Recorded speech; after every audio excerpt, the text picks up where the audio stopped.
Mel and I married in September of 1989. We had a small wedding and our children held the poles of the hookah over our heads during the ceremony. It was quite moving.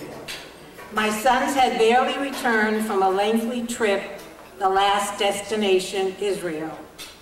That experience was to alter their lives and have a profound effect on ours. At 27, they became Bali Tshuvas, Orthodox Jews. Subtly, we made changes, but it was not until we moved in 1996 to the club in Boynton Beach that we took a giant step forward religiously. We decided to keep a kosher home, toiling our new dinnerware and utensils, buying glatt kosher meats, and following all the self-help books the boys sent us to ease our way. We did this for our children so that they could eat and be comfortable in our home during their yearly visit. We moved to the club because its location was within walking distance of a Chabad, what we will do for our kids. I say this tongue-in-cheek because this journey towards religion has enriched and enhanced our lives as well as our personal growth twofold. One day Mel came home from the shul very excited. The rabbi announced they purchased land up the street from us at El Claire Ranch Road. That is when I began to believe that our lives were being orchestrated.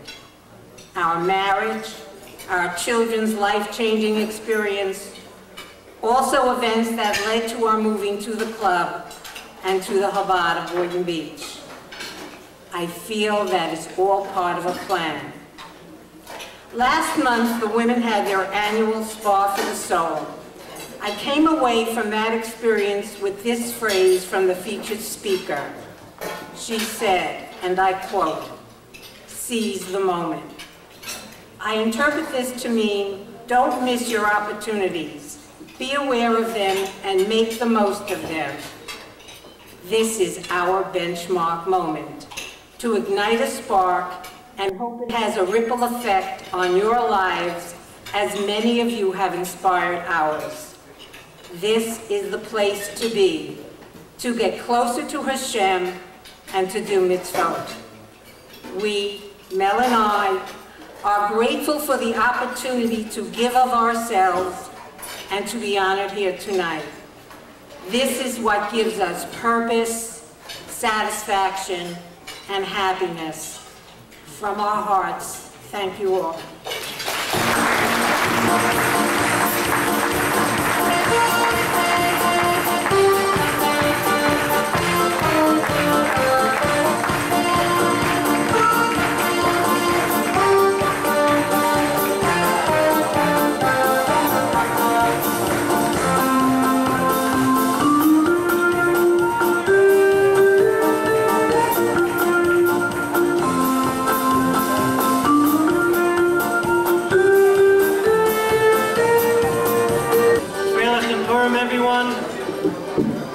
I thought that I would need to be the keynote speaker.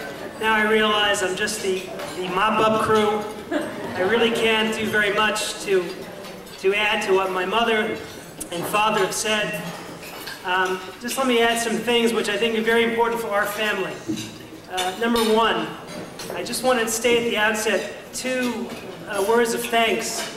One to my dear wife, who went through hoops to come down here and get the kids and Purim and the whole thing. And if it wasn't for my dear wife, Bruchi, we wouldn't be here. And in many ways, we really owe my tremendous wife a round of applause.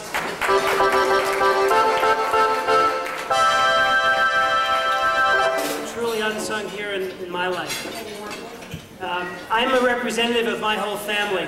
My two brothers, Stuart and Simcha, couldn't be here. I'm representing them. I'm representing their wives. I'm representing the seven grandchildren who really wanted to be here. And we know there are many lights of Mel's life that happen to be our grandkids. They're all here with us tonight. We should just have the strength from the Almighty to keep giving nachas to my parents, and hopefully they'll be able to receive it for many, many more years. There's a story told of a young couple, a boy and a girl, 20 years old. They get married, and they have a very nice life, and they live to see their 25th wedding anniversary. And their 25th wedding anniversary, an angel comes to visit them. And it says to each pair, it says, any wish you want will be yours for your 25th wedding anniversary. So the wife thinks, and she says, I'd like to go to every port, see every city in the world. Zing! Plane tickets to London, Paris, Geneva, Italy, you name it, first-class hotels, the works. The husband thinks, and he says, I'd like a wife half my age. Zing! The man's 90 years old.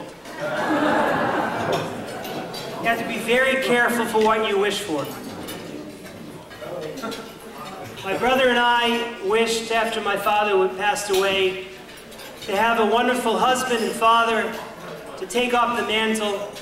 And Baruch Hashem, with the Almighty's help, we merited to have Mel into our lives. We also, though, wished very hard that when they came down to Boynton Beach, that they have an enriching environment to grow. And again, the Almighty sent them a tremendously enriching environment, perhaps no more enriching Jewish environment than I could ever imagine. And I'd like to take this opportunity right now to thank the Rabbi and Rebbitzin for providing the most enriching, loving, supportive Jewish environment to make our parents' growth and connection to the Almighty and to Judaism and mitzvot so real and wonderful. Please give them a round of applause.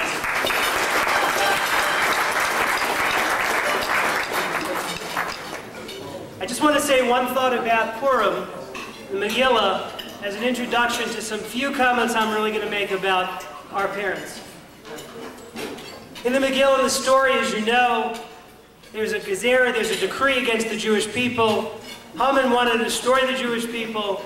Queen Esther miraculously became queen to Achashverosh. Mordechai recognized and seized the moment and went to Queen Esther and says, Queen Esther, you have to go and talk on behalf of the Jewish people to the king, to King Achashverosh. And Queen Esther said, but you know the rules. If you come unannounced to a king, you can be killed. And I haven't been asked to come before King Achashverosh. So what we might have thought would be the next retort that Mordechai would make, he'd say, no, Esther, you're the only one that could save the Jewish people. It's the moment, it's the time. You have to go and you have to intercede. You have to make it happen. It's all up to you. That's not what Mordechai did. Mordechai said, Esther, don't worry. The Jewish people will get its salvation from another place. The Almighty runs the show. The Jewish people will survive. But Esther, you and your father's house will be destroyed if you don't pick up the mantle. What he was saying to Esther was, Esther, you have a particular mission in life, a uniqueness in life. You have to do something from your father's house, we won't go into, but you have a mission, a unique purpose. It's not whether or not the Jewish people will survive. It's what your role is going to be, Esther. Esther, seize the moment for yourself. Seize the moment for your family. Seize the moment for your mission. So I can say as an introduction to my family and to what they've done is they've seized the moment. They've grown Jewishly. They've taken up the mantle. The question is, what role are we going to play? And they're tremendous role models. And my wife and my son, which the whole family could be here, to show them the importance of what they're doing. There's nothing more important. And to recognize that each one of us has a unique opportunity to make a contribution to the Jewish people on any level. Doing any mitzvah, and any chesed, to be an ambassador of goodwill, to be an ambassador that there is a God Almighty who's looking out for us and giving us all bracha and wonderful things in our lives. To learn with the Rebbitzin in their classes and grow, to come into the rabbi, to be a part of a community. And that's what the role models of our parents have taught our family. And that's why we feel this is such a special occasion. Two things I want to say, one about Mel and one about my mom, and I'll be brief. I was trying to see, is there one thing that I could zetz up this mensch? meaning size up this man Mel. I was going to say that, you know, he doesn't speak that much, and he does a lot. He's like our father of rum. I can't say that now, so I'm not going to say that. But it does remind me of the story that I heard. This man comes into his house quite dejected, and his wife said, "What's the problem? You look so dejected, honey." And he said, "You know, I ran for vice president of my shul, and I didn't make it." She says, "Honey, that's okay. You'll always be vice president of this house." I like that. You can use that, right, Rabbi? I can use it. I live it. Well, I don't mean to suggest that my dear father is the vice president of this house. But I do want to suggest a tremendously important quality of Mel, and that is that Mel's not the big shot as everyone knows. He gets the job done. His recognition, his title, really not important. He shows up every day for work, he does what has to be done, and he makes a contribution. That's a tremendous role model for us, many of us, myself included, who perhaps do a bit more talking than we do doing.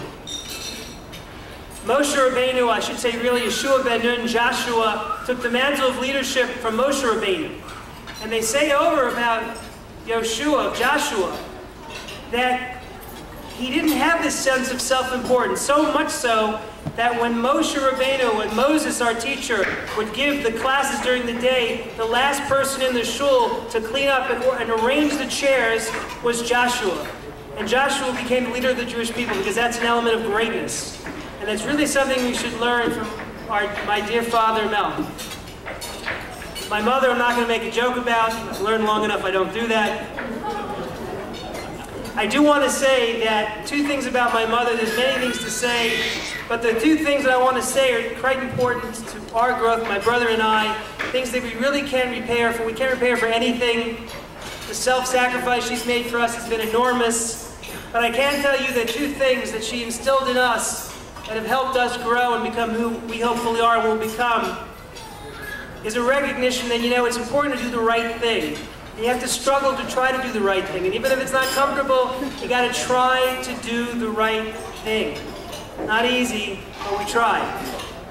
The second thing my mom is about, and maybe it's, you know, goes through ups and downs and rounds like all the rest of us, she's a person who truly appreciates and wants to grow and better herself and become.